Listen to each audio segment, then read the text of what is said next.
Bismillahirrahmanirrahim. Assalamualaikum warahmatullahi wabarakatuh. Alhamdulillahi rabbil alamin. Wabihi nasta'in ala umurid dunya waddin. Wassalatu wassalamu ala ashrafil anbiya'i wal mursalin Sayyidina wa habibina wa syafi'ina wa qurrati a'yunina wa maulana Muhammad. Allahumma salli wa sallim wa barik alaih. Laqad qala Allah ta'ala fi kitabihil karim wa huwa asdaqul qailin. A'udzu billahi minasy syaithanir rajim. Bismillahirrahmanirrahim. Laqad kana lakum fi rasulillahi uswatun hasanah liman kana yarjullaha wal yawmal akhir wa dzakarallaha katsira. Al-ayah. Shadaqallahul azim. Hadirin jamaah, Bapak Ibu yang dirahmati Allah, khususnya warga di kita ini nyebutnya apa daerah sini nih? Menteng Dalam ya. Masjidnya namanya Masjid Bunder, walaupun udah nggak bunder. Alhamdulillah, Lebaran tinggal berapa hari lagi nih kira-kira? Masih lama ya? Masih lama. Iya, karena kita baru puasa kemarin Pak. Hari apa kemarin tuh ya? Hari Kamis. Ada juga sih yang hari Rebo ya. Nah, insya Allah kita bermohon pada Allah agar bulan Ramadan kita ini diberi kesempatan untuk bisa meraih banyaklah pahala dari Allah. Ini Ramadan kayak supermarket Pak. Ibarat kata apaan aja ada. Kita pengen baca Quran bisa, kita pengen tahajud, tarawih, semua tuh bisa. Tapi memang ada yang cuman adanya di Ramadan. Ibaratnya dia otentik di tempat lain yang itu nggak ada Pak. Yaitu ibadah sholat tarawih. Coba aja Pak, nanti kalau udah Lebaran, habis Lebaran Pak, Lebaran hari pertama malamnya Bapak kemari habis Isya, kunci Pak pintunya sama marbot, ya kan? Mau ngapain Pak? Mau tarawih? Ya tarawih gini hari udah lewat gitu ya. Jadi cuma adanya di bulan Ramadan dan tidak ada di bulan-bulan yang lain. Kalau masalah baca Quran, iktikaf, itu mah tiap waktu bisa. Ini sekarang kita lagi iktikaf nih Pak. Bapak kagak sadar aja, ya kan? Masuk masjid Pak, nawaitul i'tikafa fi hadzal masjid. Itu bisa. Tidak harus yang 10 hari terakhir bulan Ramadan, enggak harus, ya kan? Jadi yang paling mahal tuh yang tarawihnya. Cuman memang masalahnya di kita justru itu Pak. Kalau Nabi itu kan memang mengajarkan tarawih itu pada zaman Nabi sih ya. Takut diwajibkan, jadi hanya ya sebutlah tarawih itu sampai 3 kali doang Pak. Begitu malam-malam berikutnya karena Nabi takut diwajibkan, jadi diliburkan sampai seterusnya sampai Nabi wafat. Nah cuma para sahabat paham bahwa tarawih itu sebenarnya tiap malam ya di bulan Ramadan itu. Cuman kalau di masa Nabi memang Nabi melakukannya cuma 3 kali karena ada ilatnya, ada sebabnya. Setelah Nabi wafat ya ijma seluruh sahabat itu ya tarawih itu tiap malam. Walaupun prakteknya di masa Nabi cuma 3 kali Pak. Nah cuman orang kita nih zaman sekarang kan sok belagunya kembali kepada Rasulullah kan gitu Pak. Akhirnya tarawihnya cuma 3 kali doang dia. Malam pertama, malam kedua, malam ketiga, kesananya pindah ke kokas gitu.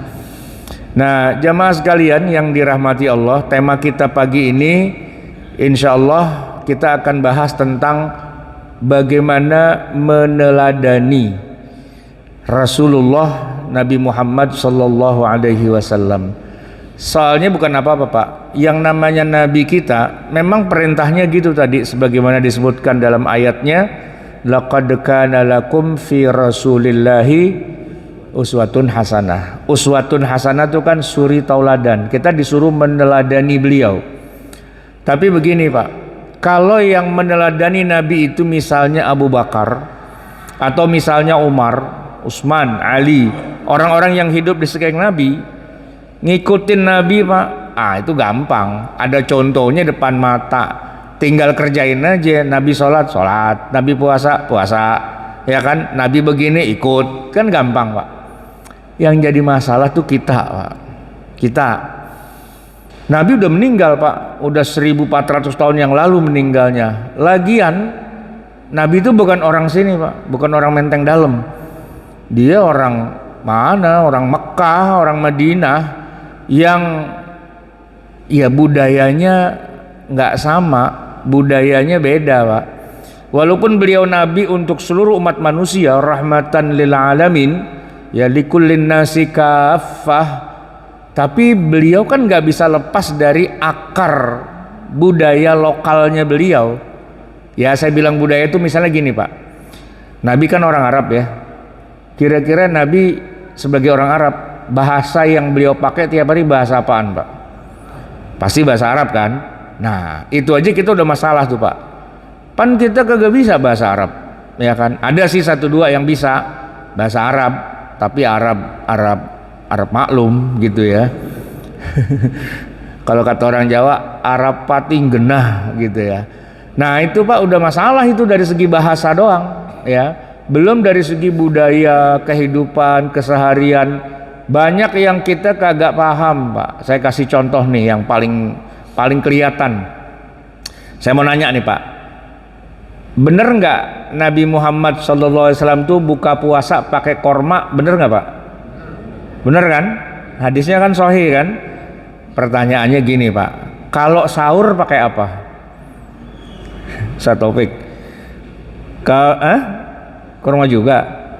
Nabi buka puasa pakai korma Pak, itu benar. Kalau sahur pakai apa? Nggak tahu ya. Pakai nasi. Kagak ada nasi Pak di Arab itu. Iya, Nabi nggak pernah makan nasi.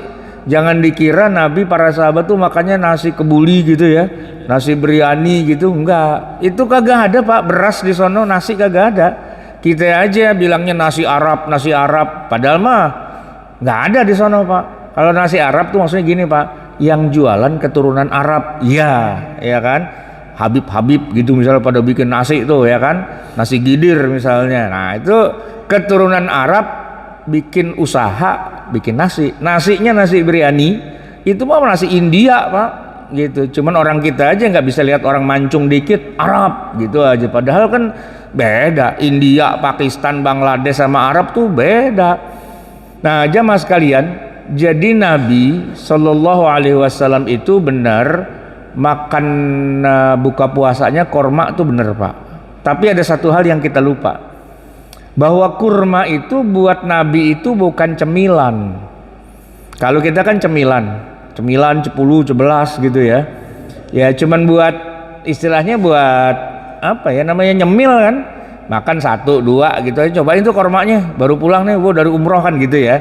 Makannya berapa biji Pak? Ya paling 1, 2, 3 dah, geli-geliin perut doang gitu kan. Kita Pak berbuka puasa dengan kurma, bener. Cuman abis makan kurma nih, abis sholat, nah ditanya, udah buka puasa belum? Belum. Udah makan belum? Belum. Nah tuh kurma mau batalin doang katanya kan, kena nasi padang itu Pak, ya kan, belum yang lain-lain. Apalagi di Indonesia kalau kurma sunnah Pak. Kalau kurma ya, yang wajib itu gorengan, ya kan, wajib itu. Yang wajib gorengan. Jadi kalau Nabi Pak, beliau buka puasa pakai korma, habis makan ya udah selesai. Karena yang dia makan kan cuma 2 biji 3 biji Pak, sepiring, kenyang gitu. Ntar sahur ya korma lagi gitu. Ada nggak Pak kita yang sahur pakai korma? Kormanya ada, cuman sahur nggak pakai korma. Karena yang kita tahu hadisnya cuman Nabi buka pakai korma, udah gitu doang. Sama ada satu lagi yang menarik nih Pak, hadis Nabi juga. Faradha Rasulullah sallallahu alaihi wasallam sadaqatul fitri sa'an min tamrin. Nabi mewajibkan zakat fitrah ya. Kalau kita kan pakai beras ya. Tadi saya bilang di masa Nabi atau di negeri beliau di Mekah Madinah kan nggak ada beras, ya kan? Nah, zakat fitrah beliau pakai apaan, Pak? Pakai korma, kayak so'an min tamrin, satu sok kurma. Satu sok itu ya kalau kita beras berapa sih kita di sini? 3,5 liter ya, apa 2,5 kilo gitu kan? Tapi bukan beras beliau, Pak, kurma, gitu, kurma. Kenapa zakatnya itu berbentuk kurma? Ya karena orang Madinah makanan pokoknya kurma, gitu. Ya itu udah jadi makanan pokok. Makan pagi kurma sepiring, ntar makan siang kurma sepiring, ntar malam makan kurma sepiring. Emang itu makanannya dia. Jadi ya kalau kita pikir-pikir, seandainya kita makan kurma sepiring bisa nggak, Pak? Bisa. Cuman kalau ditanya udah makan apa belum? Belum, baru kurma doang gitu kan. Kan perut kita sama perutnya beliau beda, Pak, ya kan?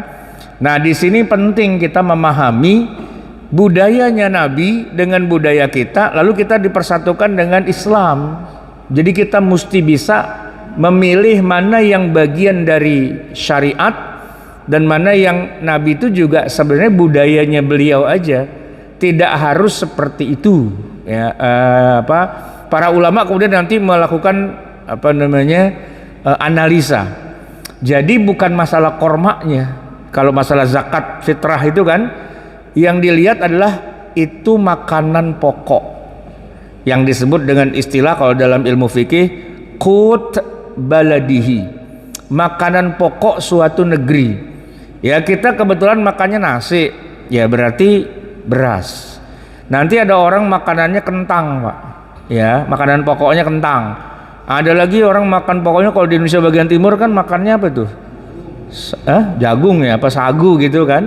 Nah kalau orang Eskimo, Pak, makannya ikan. Jadi zakatnya pakai ikan, ya, makanan pokoknya dia begitu. Kan disesuaikan. Karena Allah menciptakan umat manusia kan bersuku-suku, berbangsa-bangsa, makanannya kagak sama. Kebetulan Nabi kita orang Madinah, emang orang sono, Pak, makanan pokoknya kurma. Makanya kalau Nabi bayar zakat pakai kurma nggak ada masalah, karena emang orang miskinnya ya makanannya emang kurma. Masalahnya kita, Pak, ini kan kita ada panitia zakat juga ya di sini ya. Jajalin dah, Pak, ntar bayar zakat fitrah jangan beras, kurma. Sesuai dengan hadis Nabi kan, diprotes sama yang jaga zakat gitu, ya kan? Apaan nih, Pak? Zakat fitrah gitu. Begitu dibuka, nah kok korma katanya?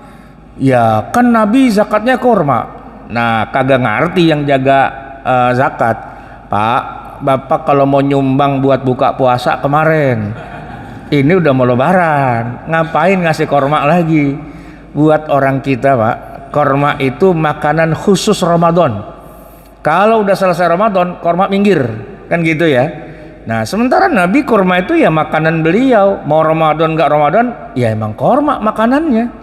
Nah, ini jadi penting untuk kita bisa pahami. Dan satu lagi, Pak, di masa Nabi kan ada banyak orang kafir ya. Ada siapa itu? Ada Abu Jahal, Abu Lahab, gitu kan? Itu, Pak, makanannya apaan dia? Iya, ya korma. Ya korma, masa orang kafir makan lain? Ya enggak, ya makan korma. Jadi korma itu ada korma Nabi, ada korma Abu Jahal, ya sama, itu juga kormanya, gitu, ya kan? Jadi gak mentang-mentang kita makan korma berarti ini makanan Islami, makanan syariah gitu, enggak. Itu makanannya orang Arab. Kebetulan Nabi orang Arab, ya makanannya emang itu. Kita aja di sini yang ngambil, nyomot, dan kemudian kita nggak paham konteksnya. Tapi nggak apa-apa, Pak. Bapak kalau mau buka puasa pakai korma juga boleh, nggak apa-apa, ya kan? Tapi nggak harus korma gitu, Pak. Yang lain juga boleh. Buka puasa pakai gorengan boleh nggak, Pak? Boleh. Kalau kita, Pak, saya nih di Pedurenan bukan gorengan, biji salak, Pak. Biji salak, iya. Kan pernah ada penelitian dari Belanda datang kemari tentang kuliner di Indonesia khususnya di bulan Ramadan. Nah, itu peneliti dari Belanda nanya, ini apaan? Saya bilang ini biji salak. Kaget dia. Biji salak bukannya keras. Nah itu dia, sir, saya bilang. Ramadan itu kan menimpa jiwa kita, ya, membuat jiwa kita tuh menjadi lembut, menjadi baik gitu kan, menempa jiwa. Nah, korma biji salak juga kena itu, ya kan, jadi empuk itu kalau bulan puasa itu, ya kan. Yang bener ente, cobain aja, dicobain Pak. Iya, empuk. Wah, apa ini resepnya? Itu rahasia negara, saya bilang. Kalau saya bocorin ntar saya pengkhianat, ya kan. Biarin aja, bingung Pak, gimana caranya bikin biji salak jadi empuk gitu. Di Belanda nggak bisa tuh Pak, teknologinya belum nyampe dia, ya, hebatan kita. Nah, jamaah sekalian yang dirahmati Allah, itu budayanya Nabi, ya, termasuk juga dalam hal berpakaian. Nabi Pak orang Arab, ya kan. Saya mau nanya nih Pak, ada yang tahu nggak kalau Nabi berpakaian kan pakaiannya pasti busana muslim dong, ya kan. Kira-kira bajunya baju koko apa baju batik? Bajunya Nabi bukan baju koko kali ya. Baju koko kan bajunya orang Cina, ya kan. Batik mah orang Jawa, ya kan. Gimana Pak, coba bayangin kira-kira Nabi itu bajunya kayak gimana? Pakai jubah. Oke, pakai jubah, berarti kan panjang tuh ke bawah, ya. Nah, ininya Pak nih, picinya pici putih apa pici hitam? Nabi picinya pici apa, pici rotan kayak gitu tuh Pak? Picinya Nabi Pak, ada yang tahu nggak? Pici putih apa pici hitam? Apa nggak pakai pici? Nah, jawabannya Nabi nggak pakai peci Pak, karena dia pakai bukan igel, imamah istilahnya, udeng, ya kan, muter tuh, ya kan. Tapi, nah ini Pak, Nabi pakai jubah panjang, pakai udeng muter. Itu saya tanya, sebelum jadi Nabi apa sesudah jadi Nabi? Kan waktu masih baru lahir sampai usia 40 kan belum jadi Nabi, ya kan. Nah, begitu usia 40 terima wahyu di Gua Hiro, baru itu jadi Nabi kan. Saya tanya, dia pakai baju jubah panjang gitu sama udeng di kepalanya, itu dari sejak sebelum jadi Nabi apa pas udah jadi Nabi baru wah ganti dah nih jadi Nabi gitu kan? Gitu nggak Pak? Ya dari sebelum jadi Nabi kan udah begitu. Iya, nggak ada cerita disebutnya dalam hadis maka setelah jadi Nabi, Nabi pun berubah seragamnya, kan nggak ada. Ya bajunya ya sebelum jadi Nabi ya entu, sesudah jadi Nabi ya entu juga, ya kan. Karena apa? Karena emang masyarakatnya ya bajunya ya kayak gitu. Nabi pakai jubah panjang, pakai sorban muter di kepala, ya kan.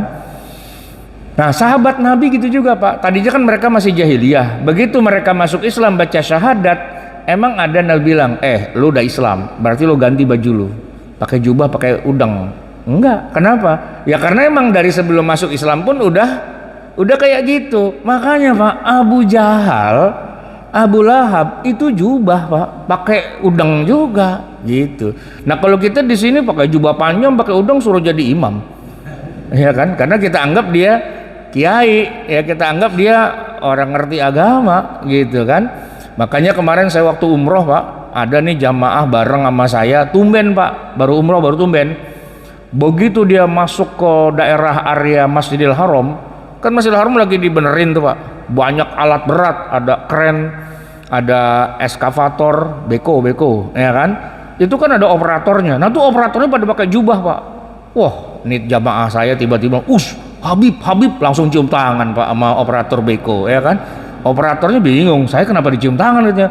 Lu dibilang kiai lu katanya gitu. Padahal di sana tukang gerakin eskavator itu Pak sebenarnya gitu.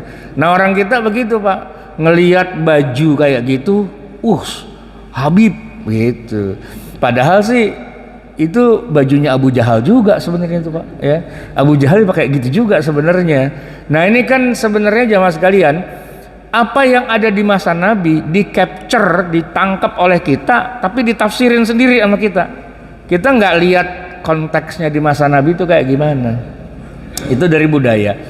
Nah Nabi Pak disebutkan dalam hadis, kalau makan nih misalnya ya, makanan beliau kalau yang tadi korma itu kan makanan yang paling dasar dah. Tapi kalau makanan yang rada mewahan dikit, itu kan makannya kambing.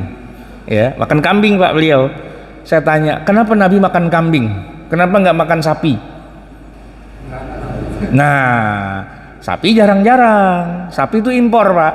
Kalau kambing dia beranak sendiri, Pak. Di Angon begitu, di padang pasir dia beranak sendiri. Sampai-sampai yang punya kambing udah nggak tahu berapa ya kambing saya ya. Pokoknya banyak dah gitu kan. Jadi buat mereka yang namanya kambing itu sumber makanan. Baik dimakan dagingnya atau diminum air susunya. Dua tuh, Pak. Nah, orang Arab di masa Nabi kalau dia makan kambing, Pak, nggak kayak kita. Kita kan motong kambing nih ya, 1 ekor gitu. Anak lahir akekah, ya kan? Kalau anak laki kan 2, kalau anak perempuan kan 1 gitu ya. Pak, kalau Bapak punya anak laki, motong kambing 2, kira-kira berani ngundang tamu berapa orang, Pak? 1 kambing kita berani ukur berapa kira-kira? Ada gitu 30 orang 1 ekor? Berani, Pak ya? Ya 1 ekor gitu. Ntar kan kita sop, kita sate, kita apain dan sebagainya, kita ngundang 30 orang berani kan ya. Kalau di Arab enggak, Pak. Nggak bisa. Ngundang orang makan daging kambing 1 ekor, Pak, maksimal itu yang boleh diundang 4. Karena jatahnya 1 orang 1 paha gitu. Iya, emang dia makannya bilang makan kambing, ya kambing doang, Pak, kagak pakai nasi, kagak pakai yang lain. Jadi bilang makan daging ya itu, ya kan? Gitu ya, Pak. 1 kambing, semua se-RT, se-RW makan semua, gitu kan?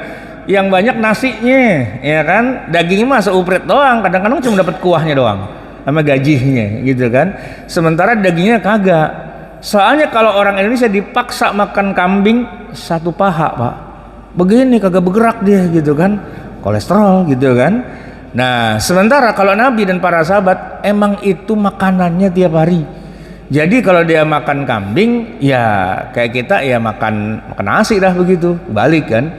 Saya nih, Pak, baru berasa tuh gara-gara anak saya lahir di Jalan Tambak tuh kan ada rumah sakit ibu dan anak Jalan Tambak. Saya sering kalau nungguin istri lagi melahirkan tuh makan di restoran Arab tuh sampingnya tuh. Namanya restorannya apa ya? Hadramaut. Nah, Hadramaut. Itu kan orang makan di situ enak ya. Terus saya bilang sama pegawainya, kalau kambing akekah di sini bisa nggak? Oh bisa, Pak, gitu. Tapi Bapak langsung ketemu bos saya aja katanya. Oke, ketemu nih bosnya, ternyata orang Arab, Pak, orang Yaman, gitu kan. Ngomong bahasa Indonesia bisa, cuman agak cadel-cadel gitu. Saya bilang, saya mau akekah nih, anak saya lahir gitu, daripada masak repot di rumah, saya pesan di sini aja gitu. Oh bisa dia bilang. Jadi kalau anaknya laki kan 2 kambing, besok pagi-pagi kemari motong, ntar sore kita masakin, undang dah berapa orang gitu. Bener, Pak, kan 2 ya, anak laki kan 2. Saya udah ngitung tuh, Pak, 1 kambing kira-kira 30 orang, berarti kalau 2 kan paling nggak gocap dah gitu kan. Saya datang, Pak, udah siap kambingnya, begitu dibuka 2 tuh kambingnya gitu kan, masih utuh ya kan. Saya bilang, Wan, nasinya mana? Nah, dia bilang gini, akikah itu makan kambing, bukan makan nasi. Iya sih, tapi masa kita minum kambing doang gitu? Nah iya, sunnah Nabi itu makan kambing, bukan makan nasi gitu. Ya, ntar tamu-tamu saya bagaimana gitu kan. Nah dibilang, tapi ya kalau Bapak mau nasi ya beli lagi nasinya gitu, Pak, di luar harga kambingnya gitu istilahnya. Ya udah, cuman kata dia gini, Bapak ngundang berapa orang? Ya 50 orang. Banyak banget. Kalau kambing 2 mah 8 orang aja katanya. Di sini modelnya begitu. Lu makan segitu banyak. Kalau orang kita mah kolesterol tuh pulang darah tinggi ya kan, bisa nyeruduk gitu sampai rumah ya kan. Nah itu beda, Pak. Jadi beliau memang Nabi ya, orang Arab makan kambing tuh biasa aja, 1 paha 1 orang gitu. Dan nggak pakai kolesterol, Pak, nggak pakai darah tinggi. Tahu bagaimana deh, emang perutnya beda. Udah biasa kali dari kecil diempanin begituan ya. Nah kita susah. Sama susu, Pak. Susu itu kalau buat Nabi ya pagi susu, siang susu, malam susu. Susu kambing, Pak, diperes gitu ya, taruh di baskom, terus diminum, nggak pakai dimasak, Pak. Langsung aja yang di baskom itu glok glok glok glok. Terus udah selesai nih, kasih yang sampingnya, tafadhol. Yang di samping langsung ambil, Pak, nih 1 ember itu, glok glok glok glok, udah selesai kasih lagi yang kanannya, tafadhol, glok glok. Wah 10 orang tuh Pak muter tuh ya, satu baskom mulutnya ada 10 tuh Pak, gitu kan, susu kambing mentah gitu. Itu Nabi Pak. Laqad kana lakum fi Rasulillahi uswatun hasanah. Sudah ada suri tauladan pada diri Nabi. Pak, kalau mau minum cara Nabi yang benar, bukan duduk Pak, susu kambing satu ember diminum rame-rame. Nah itu sunnah Nabi Pak. Ya nggak? Sunnah Nabi. Ada yang pernah ngelakuin nggak Pak? Kagak. Saya kalau ditawarin tafadhol, ogah, belenak gua ngelihat kayak gitu. Mana mulutnya banyak lagi gitu kan di situ. Tapi itu yang dikatakan sama Nabi. Nah berarti kan itu apa? Ya itu pekerjaan yang dilakukan oleh Nabi itu sahih. Masalahnya apakah kita harus kayak gitu? Nah di sini analisanya Pak. Emang harus kayak gitu? Enggak juga.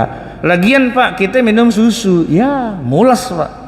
Ya perut kita perut Melayu, suruh minum susu. Jangankan segelas, setengah gelas aja langsung ke belakang kita. Nape loh? Muncrat-muncrat udah kan. Perut kita kagak asian Pak dengan yang namanya susu kayak gitu. Nah dia susu udah kayak ya kita minum air putih begitu kan. Itu Pak budayanya Nabi, itu nggak bisa kita tiru karena emang Allah menciptakan umat manusia beda-beda.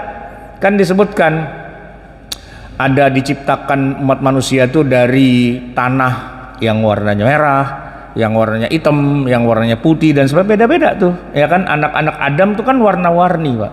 Ada yang dari tanah sengketa, makanya hidupnya berantem mulu Pak. Lu jadi orang ribut mulu sama orang, lu dibikin dari tanah sengketa sih lu.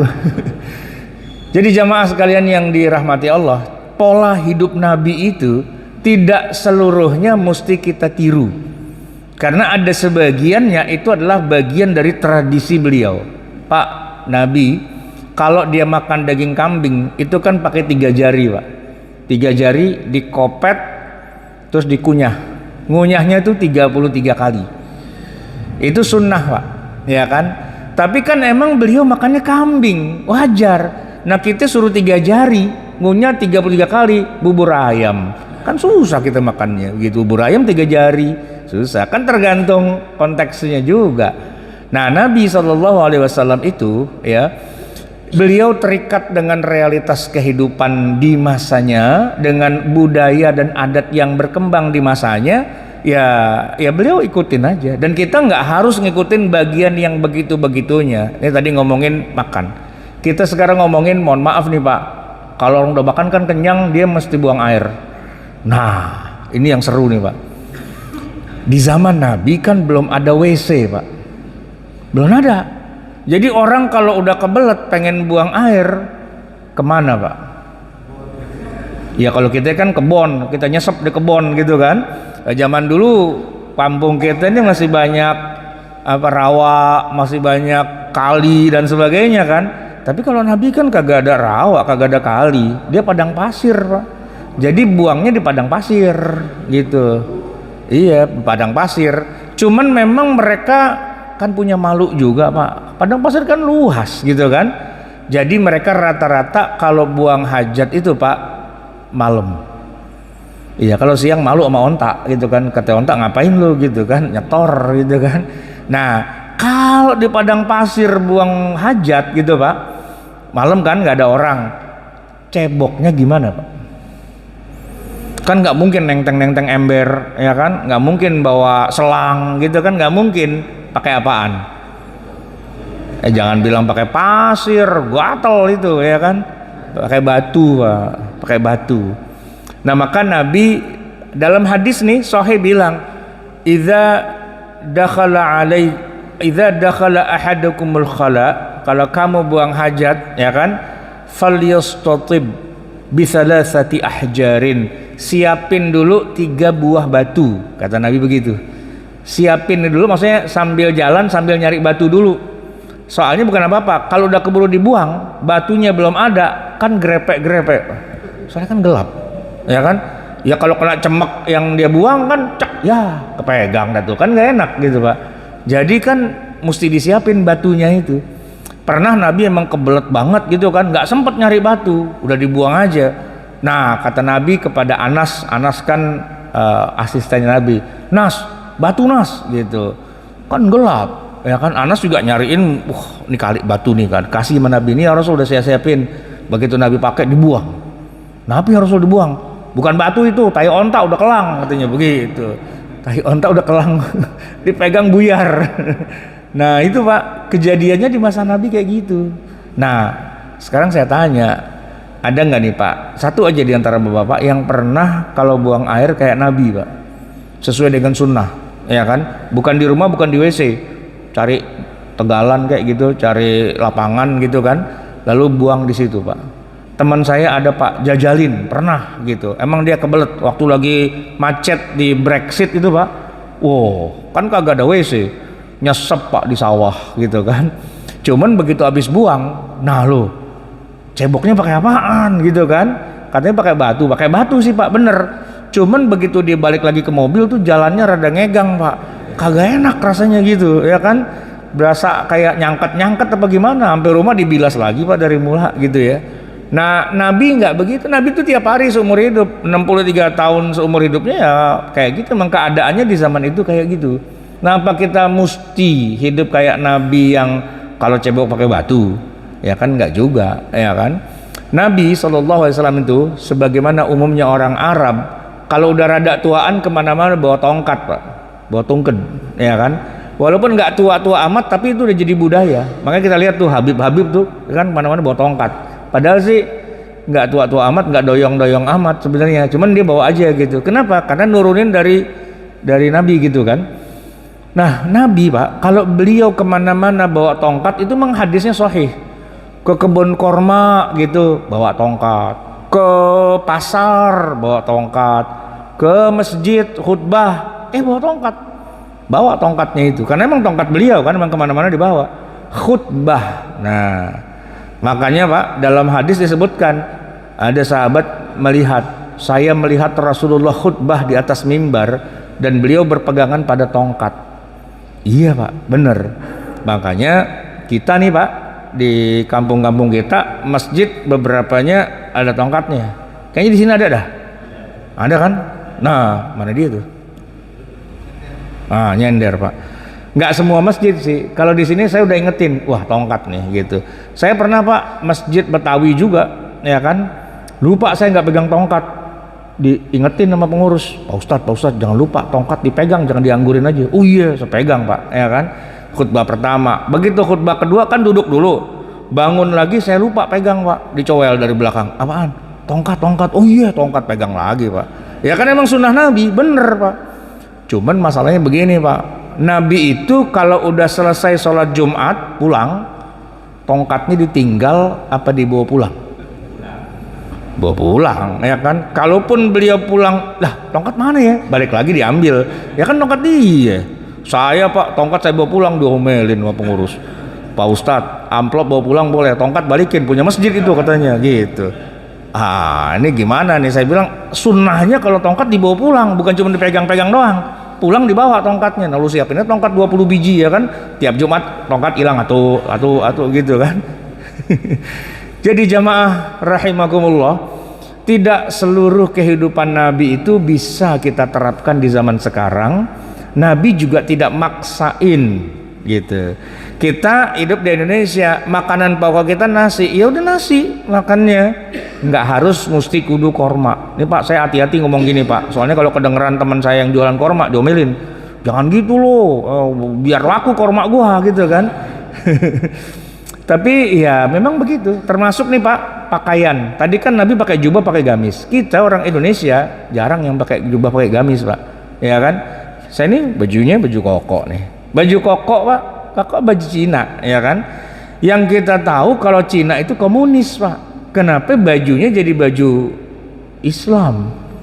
Gimana tuh ceritanya? Saya bingung juga tuh, ya kan. Makanya lihat Jackie Chan, lihat Jet Li pakai baju koko, saya kesel. Woi, itu baju Islam. Kata Jackie Chan, baju gua lagi orang Cina gitu Pak. Dia Pak sholat juga kagak, wudhu nggak pernah, makan babi, mabok, pakai baju koko. Saya protes, kata dia, ini baju koko baju kita, lu aja yang niru-niru katanya. Ya kita niru Pak sama orang Cina gitu kan. Cuman kabarnya sih dulu katanya, dulu banget awalnya justru Islam sampai Cina duluan.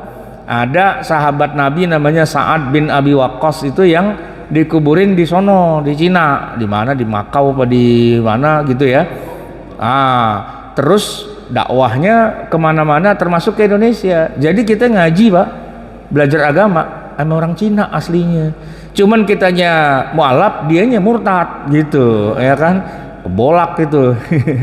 Nah, orang Indonesia tuh Pak, ciri khasnya pakai sarung. Tuh, saya pakai sarung di mana-mana. Karena sarung kalau buat orang Indonesia itu baju alim. Ya, walaupun kita kerja kemana-mana, Pak Taufik mungkin kalau kerja kemana-mana pakai celana panjang kan. Tapi giliran ke masjid sarung Pak, ya kan? Kenapa? Buat budaya Indonesia, sarung itu lebih terasa kayak orang soleh gitu, ya. Orang soleh, orang baik itu pakai sarung gitu. Tapi belum tentu Pak, sarung di Indonesia pakaian orang soleh. Di India, nah orang India tuh ternyata pakai sarung juga. Kemarin saya nonton film di Netflix itu film India, jagoannya pakai sarung Pak. Cuman dia Hindu, iya, bapaknya meninggal dibakar itu kan. Pakai sarung nih, siapa yang salah nih? Dia jiplak kita apa kita jiplak dia gitu kan?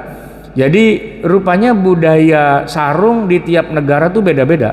Di India orang Hindu pakai sarung, di Bangladesh orang Buddha pakai sarung. Nah di Mesir Pak, Mesir kan Islam ya, di sana orang Islam kalau ke Mesir nggak pakai sarung Pak. Sebab sarung kalau di Mesir tuh itu masuknya underwear, pakaian dalam. Jadi di dalamnya udah nggak pakai pakaian lagi, itu udah yang paling dalam tuh Pak, ya kan? Orang di Mesir kalau malam nih udah mau bertempur sama bininya, nah dia pakai sarung. Makanya kalau kita bertamu di rumah orang Mesir, ya, yang punya rumah udah pakai sarung, cepetan pulang. Kenapa? Gangguin aja lu, gue udah mau bertempur juga gitu, pamit. Soalnya emak-emak di sana tahu kalau lakinya udah pakai sarung, nah udah siap-siap gitu kan. Itu kan budaya. Di Mesir tuh sarung pakaian tempur Pak. Di Indonesia sarung pakaian ke masjid. Nah masalahnya Pak, mahasiswa Indonesia lumayan banyak juga di Mesir Pak. Ada 14.000 orang sampai 15.000 orang Indonesia Pak, santri di Indonesianya, di pesantrennya ke masjid pakai sarung. Nah di sono dia ke masjid pakai sarung Pak. Emak-emak Mesir deg-degan, ya kan? Ya pada pakai sarung gitu kan, pada deg-degan tuh Pak gitu. Mau tempur apa gimana, ke masjid gitu, pakai pakaian tempur gitu kan. Nah itu budaya Pak. Jadi ya kalau ditanya pakaian yang Islami itu yang kayak gimana, tiap negara beda-beda. Orang Malaysia tuh pakai sarung juga Pak, cuman kagak dipakai dia, cuman dilempit aja sampai sebatas dengkul. Kalau cara kita di Indonesia, orang ke masjid pakai sarung di sedengkul doang, diomelin, lu pakai sarung yang bener lu, dilibet-libetin doang gitu, ya kan? Bakal main sarung gitu. Ya beda-beda setiap daerah, setiap negara. Nah dulu Pak, waktu zaman Belanda masih ngejajah di Indonesia, ya kan orang Belanda itu kan orang asing ya, orang bule. Pakaian itu khas Pak dari sono, pakai jas, pakai dasi, pakai celana panjang, pakai sepatu pantopel, ya kan? Semua orang Belanda begitu. Sehingga para kiai kita, para ulama kita di masa itu mengidentikan jas, dasi, sepatu itu Pak pakaiannya orang kafir. Keluar tuh Pak fatwanya, haram pakai jas, haram pakai dasi di zaman segitu ya. Tapi ya sesuai dengan perubahan zaman gitu ya, akhirnya orang jadi sadar bahwa jas itu bukan pakaian orang kafir. Iya orang Belanda pakai jas, tapi orang Turki juga pakai jas, orang Mesir pakai jas juga, di mana-mana. Karena jas itu sudah bukan milik gereja, bukan milik agama tertentu, tapi bangsa-bangsa tertentu, daerah yang banyak subtropisnya itu kalau musim dingin ya mereka pakai jas gitu kan. Alhamdulillah tuh Pak, di Indonesia akhirnya orang sudah berubah cara berpikirnya, nggak dibilang jas itu haram, tapi dulunya sempat diharamin. Ada fatwa Pak dari Kiai Haji Hashim Asy'ari, pendiri NU tuh ya, haram tuh Pak pakai jas, pakai dasi. Cuman seiring dengan berjalannya waktu, ya kan, zaman berubah, putra beliau, kan beliau namanya Hashim Asy'ari, putranya itu namanya Wahid Hashim, itu menteri agama pertama Pak di Indonesia. Bapak kalau searching di Google, nah dia pakai jas Pak, pakai dasi. Bapaknya bilang haram, anaknya pakai. Nah itu apakah dia ngelanggar? Enggak, cuman cara pandang kita terhadap pakaian itu memang beda-beda, ya kan? Nah jamaah sekalian yang dirahmati Allah, memang apa yang ada di masa Nabi itu ya sesuai dengan budayanya itu nanti bisa berubah, termasuk nih yang penting Pak, bahasa. Tadi kan saya ngomongin ya bahwa Nabi itu ngomongnya ngomong Arab Pak. Karakteristik bahasa Arab kalau kita bandingin ya dengan orang Indonesia itu bukan cuman sekedar istilahnya yang satu Arab yang satu Indonesia, tapi gaya bahasa orang Arab kalau ngomong itu gaya bahasanya itu beda sama kita, gayanya. Contohnya begini Pak, kita nih kalau ketemu teman ya di jalan di mana gitu kan, assalamualaikum, salam, apa kabar, baik, alhamdulillah, dah lewat gitu kan. Tapi kalau orang Arab nggak bisa begitu Pak, yang namanya mujamalah, basa-basi itu lama Pak. Kaifal hali akhi, kaifal sihah, kaifal a'ilah, kaif banyak gitu. Setengah jam Pak cuman ngomong gitu doang. Iya. Nah, ntar intinya baru belakangan gitu. Emang begitu orang Arab, ya kan? Bahkan kadang-kadang ditambah dengan kata-kata wallahi. Saya ketemu dosen saya orang Mesir. Ya kan, saya tanya, "Kaif haluka anta ya ustaz?" gitu. "Ana wallahi bi khair," dia bilang gitu. "Saya demi Allah, saya baik." Ya baik dong pakai demi Allah segala. Tapi emang begitu Pak, karakteristik orang Arab tuh kalau ngomong bahasanya rada-rada ngambul, kalau kata cara kita Pak, hiperbol, berlebihan ya. Gaya bahasa Arab tuh umumnya berlebihan. Makanya Pak, kalau kita lagi pujian kepada Nabi, coba deh baca apa tuh namanya asrokol. Asrokol kita tuh sebenarnya kalau pakai bahasa Indonesia agak berlebihan ya. Masa gini, gimana bunyinya kalau kita asrokol tuh, anta syamsun anta badrun. Bayangin Pak, engkau wahai Nabi, engkau adalah matahari, engkau juga rembulan. Nah kan yang benar Nabi itu yang mana? Nabi matahari apa bulan? Nah orang Arab nggak gitu. Anta syamsun anta badrun anta nurun fauqa nuri, ya kan? Engkau cahaya di atas cahaya. Anta iksirun wa ghali, engkau adalah permata dan engkau mahal sekali. Gitu Pak kalau cara muji itu.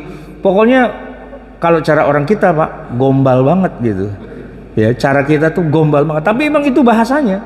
Kalau ngomong tuh begitu. Makanya orang Arab ya ketemu orang Indonesia langsung Pak kita dipanggil dokter gitu, panggil dokter Pak, atau CEO panggilnya gitu, ya mudir. Itu kita lagi di Mekah tuh Pak dipanggil sama yang jualan, ya mudir gitu, direktur, panggil direktur Pak kita gitu kan.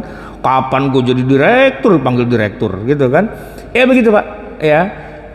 Jadi gaya bahasa Arab tuh memang rada ngambul. Makanya kita lihat tuh Pak dalam hadis Nabi, kadang-kadang kita nggak paham Nabi kok ngomongnya gitu ya, padahal emang itu gaya bahasa. Contoh nih Pak, melihat orang-orang munafik, mereka orang kafir Pak, tapi pura-pura masuk Islam. Nabi kesel sama mereka ya, dan memang ketahuan kagak beneran Islamnya gara-gara kalau sholat 5 waktu mereka nggak datang Pak, cuman baca syahadat doang tapi nggak sholat. Ya wa idza qamu ila sholati qamu kusala gitu, nggak ke masjid lah gitu. Nabi sampai bilang begini, laqad hamamtu, aku sangat punya keinginan yang kuat untuk berkeliling kota Madinah dan periksa rumah-rumah orang yang pada nggak ke masjid, mau saya bakar rumahnya. Nabi ngomong gitu Pak, hadisnya sahih. Nah itu Pak jangan dimasukin hati Pak, wah kagak ke masjid nih orang, gitu bakar rumahnya, nggak boleh Pak. Kenapa? Karena itu omongan Nabi itu cuma omongan gede di mulut doang, gertakan doang, bluffing doang. Faktanya nggak ada, rumah yang dibakar sama Nabi itu nggak ada. Cuman emang bahasa Arab bahasanya rada ngambul, lo kagak ke masjid, gua bakar rumah lo, gitu Pak modelnya, ya kan? Itu bahasa Arab khas, dan Nabi kita kan orang Arab. Termasuk ini Pak, Nabi melarang kalau ada orang lagi sholat jangan lewat di depannya, kan ada tuh ya. Nah, termasuk yang lagi sholat, kalau kamu lagi sholat ada orang mau lewat, apa kata Nabi? Falyadra'hu, cegah dia jangan sampai lewat. Dan kalau dia ngeyel, dia tetap mau lewat juga. Nah, ini Pak, apa Nabi bilang? Falyuqatilhu, bunuh orang itu Pak.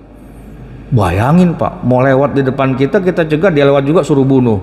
Ini kalau kita nggak paham nih ya, gaya bahasa Arab, besok-besok mau ke masjid, ngasah golok Pak. Bininya bingung, mau bawa golok mau kemana Bang? Lebaran haji masih lama. Ambil ngasah golok, ya kali aja ntar ada yang lewat depan saya kan tinggal bacok doang gitu. Ya kan nggak gitu Pak, nggak gitu maksudnya. Cuman ya orang kita tuh kalau baca hadis emang sepotong, lalu dia asosiasikan sendiri sesuai dengan pikirannya dia. Padahal yang namanya memahami sirah nabawiyah itu penting biar lengkap, biar jangan sepotong dan sepotong doang. Kayak nih Nabi bilang begini, woi yang bajunya pada gewer-gewer sampai di bawah mata kaki, neraka lo gitu kan. Nabi ngomong gitu keras Pak, ya kan. Tahu nggak itu kenapa Nabi ngomong gitu dan kepada siapa, di mana? Nggak tahu kan. Nah, bacanya yang lengkap Pak. Orang Madinah Pak, mereka tuh hidupnya sebagai petani. Madinah kan subur, kebun kurma, ladang-ladang kurma. Para petani kerja di ladang, celananya, bajunya gewer-gewer sampai nyerempet tanah, nggak boleh. Kenapa? Nggak sesuai dengan kebutuhan. Ya memang celananya mesti kudu cingkrang Pak, di atas mata kaki. Soalnya kakinya ceblok-ceblok, ya kan? Namanya orang kerja di sawah, di ladang ya ceblok-ceblok. Pak tani, ya masa pakai apa namanya sarung sampai ke bawah-bawah, ya ditarik lah sampai tinggi kan begitu ya.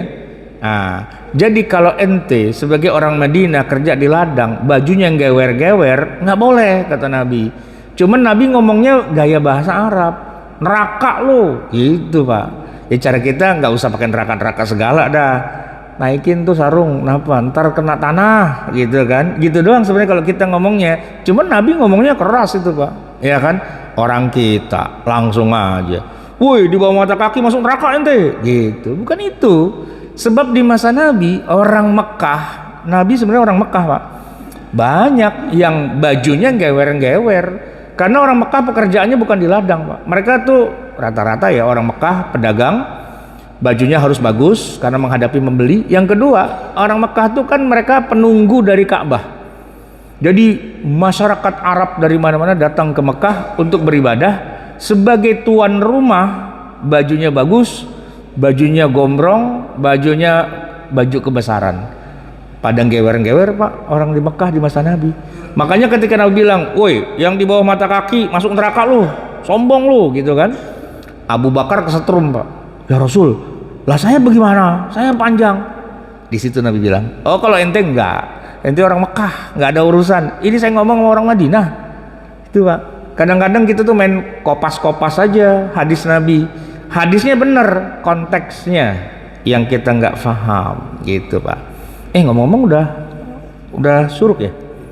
Udah yuk kita pulang, siap-siap buka. Ada pertanyaan kali Pak sebelum saya akhiri? Tadi katanya suruh ada pertanyaan. Ya silakan Pak.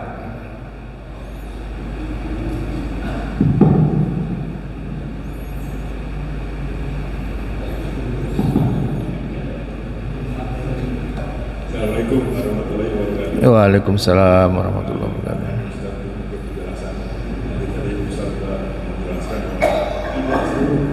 Kehidupan Nabi bisa diterapkan dalam kehidupan kita. Sekarang pertanyaan saya begini, kalau dulu Nabi itu meyakinkan bahwa Isa itu adalah utusan Allah, sementara dari pihak yang dulu mengatakan Isa adalah anak Allah, dilakukan sebuah mubahalah. Sekarang apakah sebuah mubahalah di Republik Indonesia ini bisa digunakan untuk penyelesaian masalah buat ijazah palsu presiden?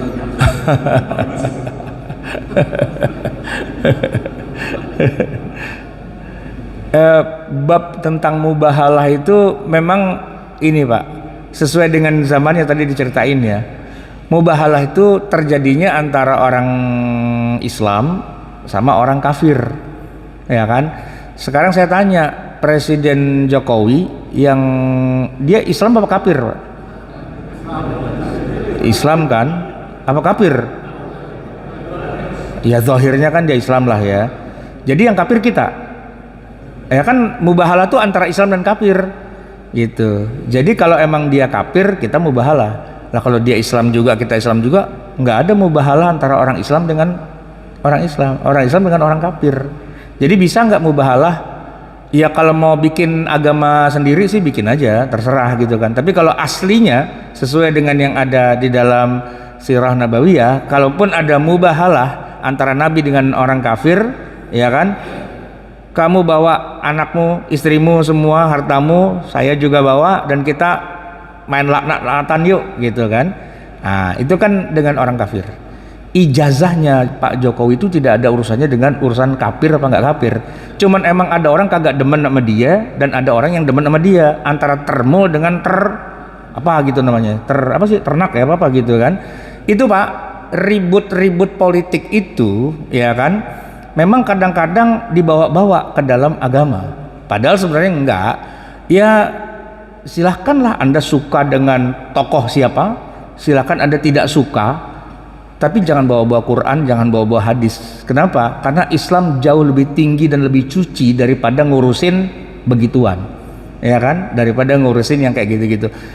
Anda politikus, silahkan Anda berdebat, ya kan, tapi perdebatannya jangan bawa-bawa agama. Kenapa? Nanti Islam tuh jadi kayak cuman ngurusin politik doang gitu. Sekecil itu Islam dibawa. Padahal kan enggak. Islam tuh jauh lebih besar, rahmatan lil alamin, urusannya internasional dan seterusnya. Jadi ya kalau mubahalah sih sebenarnya antara Islam dengan non muslim. Baik. Ada lagi Pak pertanyaan yang lain?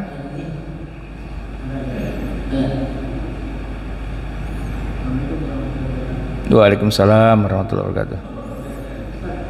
Ya.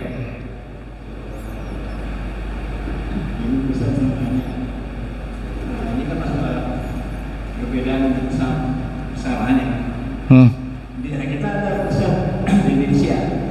Saya pernah jalan keluar, saya pakai sarung. Tanya sama teman saya atau orang lain. Ya. Mana pasarnya ini? Baru. Itu udah lama jadi Madura. Belum, bukan orang Madura, orang Betawi. Gitu Ustaz. Itu gimana Ustaz? Emang kalau orang Madura pakai sarung ya? Sarung jadi. Oh. Iya, ya orang Betawi kan pakai sarung juga ya. Iya. Enggak semua orang Madura sih, tapi memang begini Pak. Provinsi Jawa Timur kan banyak pesantren. Pesantren-pesantren salafiyah gitu ya. Bukan salafi, tapi salafiyah yang tradisional itu memang Pak, sarung itu udah kayak setengahnya wajib gitu Pak. Ya, saudara saya, keluarga istri itu kan banyak Jawa Timur. Dia naik pesawat aja pakai sarung. Ya Pak, ke mall saya ajak ke Kokas. Saya bilang ganti tuh pakai celana, nggak mau Pak. Kalau emang suruh pakai celana, mendingan nggak usah ikut, katanya begitu. Dia pakai sarung, dia ngotot karena dianggap sarung itu adalah ya istilahnya pakaian identitasnya dia, sudah jadi identitas gitu Pak. Ya nggak apa-apa, cuman saya cerita aja. No, orang Hindu di India juga pakai sarung gitu, ya kan? Kalau ente bilang sarung pakaian Islam, nah no orang India banyakan dia lagi yang pakai sarungnya, ya kan? Nah, orang di Indonesia tuh ekspor sarung ke India, cap gajah duduk banyak itu Pak, ya kan? Yang pakai orang kafir, ya kan? Nah itu kan sebenarnya unsurnya lebih kepada budaya, ya budaya. Ya namanya budaya, emang kadang-kadang tuh nyampur sama agama. Kita tuh seolah-olah berpikir pakaian kita ini pakaian yang Allah atur di dalam Al-Quran, padahal enggak. Termasuk nih Pak, kalau saya boleh tambahin, cadar Pak, atau pakaian yang menutup seluruh tubuh dan sebagainya. Kalau dalam Islam kan sebenarnya nggak harus ya, karena wajah pun juga sebenarnya kan bukan aurat kalau buat perempuan. Wajah itu kan ya pengecualian, seluruh tubuh iya aurat kecuali wajah dan kedua telapak tangan kan gitu ya. Jadi apakah wajah mesti ditutup? Kalau menurut hukum syariatnya enggak. Buktinya ibu-ibu kalau sholat mukanya pada kelihatan, ya enggak? Kalau memang wajah itu aurat, ibu-ibu ke masjid mukanya ditutup, ya gitu kan? Kenapa? Karena wajah aurat. Nah ternyata mukanya kebuka. Bahkan kalau kita berihram malah tidak boleh tutup wajah, nggak boleh kan? Nah oleh karena itu wajah itu bukan aurat, sehingga yang wajib ditutup hanya ya itu tadi seluruh tubuh kecuali wajah dan kedua telapak tangan. Tapi bahwa ada sebagian umat Islam yang merasa cadar itu, muka ditutup semua itu kewajiban, ya kita nggak bisa bilang salah. Itu emang ya budayanya dia maunya begitu, kita harus kayak gitu. Ya enggak. Cuman kadang-kadang gini Pak, karena gurunya tempat dia belajar agamanya ngajarinnya gitu, ya kita ikut Pak. Itu keluarga saya pada belajar agama sampai ke Yaman. Di Yaman diajarin sama gurunya suruh pakai cadar, pulang dipakai cadar Pak, gitu kan. Kita bingung, nah lu dipakai cadar, gitu kan. Dan ternyata cadar itu bukan hanya kelompok-kelompok yang katakanlah Salafi dan sebagainya. Mazhab Syafi'i itu juga ternyata lebih menekankan cadar. Syafi'i yang bukan di kita sih ya, Syafi'i yang ada di Suriah, yang ada di Yaman, begitu Pak, ya kan. Nah kita nggak bisa bilang kalau kelompok cadar berarti kelompok ekstrim, enggak juga ya. Tapi masing-masing tuh memang ada budayanya. Kalau orang kita nggak pakai cadar Pak, cuman budayanya kalau sholat pakai mukena, ya kan. Mukena kita rata-rata ibu-ibu putih. Nah sementara di negara lain nggak harus putih, kadang-kadang hitam, kadang-kadang apa tuh warna-warni, ya kan. Orang Turki kan khas tuh pakaiannya, dan dia nggak pakai mukena. Kalau kita sholat nggak pakai mukena, banyak yang bilang kagak sah lu sholat nggak pakai mukena, gitu kan. Padahal kan mukena kayak mau enggak kayak kan nggak penting, yang penting kan auratnya ketutup sebenarnya kan gitu ya. Jadi ada unsur budaya, ya kan, tapi ada juga unsur syariah. Kalau syariah tuh nggak neko-neko sebenarnya. Ibarat kata gini Pak, ibu-ibu nih pengen sholat, cuman dia lupa kagak bawa mukena, di masjid juga kagak ada mukena. Nah dia cuman pakai celana panjang doang, nggak pakai kaos kaki, kan kagak sah Pak sholat. Orang kakinya kelilingan ya. Gimana caranya biar sah? Gampang, ke warung beli tuh kantong kresek ya, 2, krembongin kakinya sama karet gelang dikencengin gitu kan, semutan situ kan, sholat dah dia. Tapi itu cuman buat sholat aja Pak, ya kan, biar kakinya ketutup. Kalau habis sholat masih pakai gitu juga, orang tanya udah lama kagak minum obat kan gitu ya. Ya jadi secara hukum syariah yang penting ketutup. Mau modelnya apa, itu lo atur dah istilahnya tuh Pak. Kalau masalah model, warna, corak gitu kan, itu ada ketentuan Pak. Allahumma turja, ya Allah atur aja. Lu atur aja dari situ, terserah gitu kan. Itu bukan hadis Pak, bukan ayat. Saya aja bikin singkatan. Ini bagaimana nih Mustafa baju yang islami? Ya menutup aurat, udah kan? Sisanya Allahumma turja, ya Allah atur aja gitu. Cuman memang kalau di kita Pak, di kita kan ada unsur kelayakan. Unsur kelayakan itu apa? Menurut pandangan satu masyarakat, kayak gini layak, kayak gini nggak layak. Saya kasih contoh Pak, di pesantren-pesantren di Jawa Timur itu Pak, kalau mereka sholat ke masjid, sarung wajib. Kalau pakai celana suruh pulang Pak sama kiainya, pulang lu ganti pakai sarung gitu kan. Kita kan santai aja pakai celana, pakai apa sarung nggak masalah. Dia mesti Pak, dan bahkan nggak boleh pakai baju. Nah kayak Pak Taufik nih suruh pulang nih Pak nih. Kenapa? Bajunya kagak nutup sampai sini, kagak lengan panjang, lengan pendek tuh dianggap sama dia kagak sopan. Lu menghadap Allah tapi kagak sopan. Apalagi pakai kaos doang Pak, disuruh pulang. Saya ngalamin tuh Pak, ya kan. Mana baju kamu katanya gitu. Lah ini saya pakai baju, itu kaos bukan baju. Iya sih kaos Pak. Tapi menurut dia sopan itu adalah sarung, kemeja tangan panjang yang ada kerahnya. Nah gitu. Itu standarnya dia. Ya, bukan standar Islam juga sih, tapi budayanya dia. Nah sementara kita Pak, kalau di Jakarta ya, orang sholat pakai celana jeans biasa, ya kan, pakai kaos singlet juga ya biasa lah. Tapi kalau jadi imam kayaknya enggak, Makanya saya Pak, awal-awal dulu jadi ustadz ya, kan masih nggak pakai peci, pakai baju biasa aja. Ceramah Jumat Pak, khutbah Jumat, saya udah datang nih Pak, duduk udah di depan mimbar, ya kan.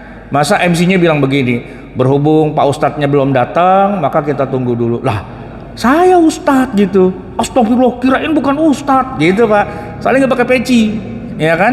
Nah maka sejak itu saya kemana-mana pakai peci, pakai baju koko, pakai sorban. Ini baru beli nih Pak nih, gitu kan, biar dari jauh, Ustadz, gitu Pak, ya kan, minimal cari parkiran gampang gitu kan, Pak udah penuh di luar, Ustadz, oh Ustadz silakan masuk Pak, gitu.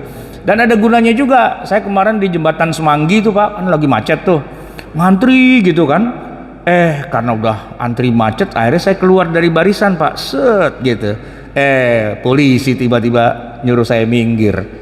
Gitu, saya suruh minggir, saya minggir Pak. Begitu buka jendela, polisinya lihat, astagfirullah, Pak Ustadz, langsung Pak, enak itu Pak, ya kan, karena ya walaupun kita bukan Ustadz, kalau saya sih nggak bohong Pak, emang saya Ustadz kan ya, gitu. Di Bundaran HI gitu juga Pak, diminggirin, begitu kelihatan Pak polisinya, Pak Ustadz, silakan Pak, langsung gitu, nggak, ini ngelanggar kan, nggak apa-apa kalau Pak Ustadz, saya takut kualat katanya, gitu Pak, cakep itu Pak.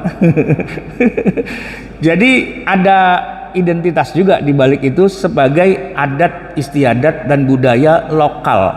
Kearifan lokal kita tuh punya ciri khas gitu sebenarnya, dan itu boleh-boleh saja, nggak jadi masalah. Maka tergantung nih Pak, kuliah subuh di mana? Di masjid sini nih, ganti Pak atribut, ya kan, pakai sarung, pakai sorban, ya kan. Ntar kalau saya ceramahnya di Kokas, ya pakai celana panjang gitu. Jadi kita ngikutin aja Pak, ngikutin trennya aja, nggak masalah gitu ya, sah-sah saja gitu. Semalam saya ke sholat tarawih di Istiqlal nggak pakai peci Pak, kata istri saya, wah peci ketinggalan, ambil dah gitu. Santai, saya lagi nyaru gitu, lagi nyaru jadi orang biasa, ya kan, nggak ada yang nanyain. Kalau saya ngisi pengajian nggak pakai peci, tanyain Muhammadiyah lu ya kan, gitu Pak. Ya kan, nah itu ciri khas aja sebenarnya. Baik, cukup kali Pak ya. Oh masih ada lagi.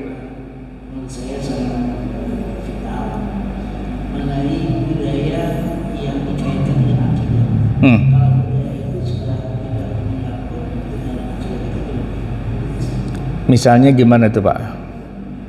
Misalnya budaya-budaya di Indonesia Heeh. yang berkaitan dengan